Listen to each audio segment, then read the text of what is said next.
one of the stars from the world of motorcycles here at the expo has to be this, the BMW G310R. Now this is the first taste I'm getting of the motorcycle. Had only seen it in pictures up till now. A lot of expectations, and you know what?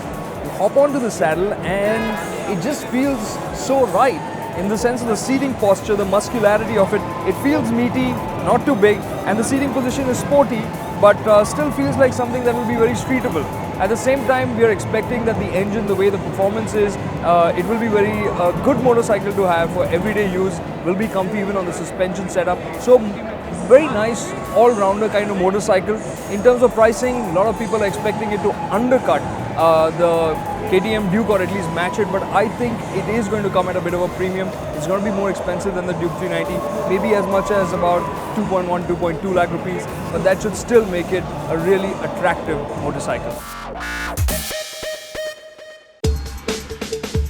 Narrowed down on your dream car? Before you buy, head to carloan.kotak.com and check out a wide range of new, used and refinanced car loans. It's hassle-free. In fact, your loan could be approved in just 2 days, and if it's a customized scheme you're looking for, they have you covered. Call 1-800-419-0090. Visit carloan.kotak.com or email carloans@kotak.com.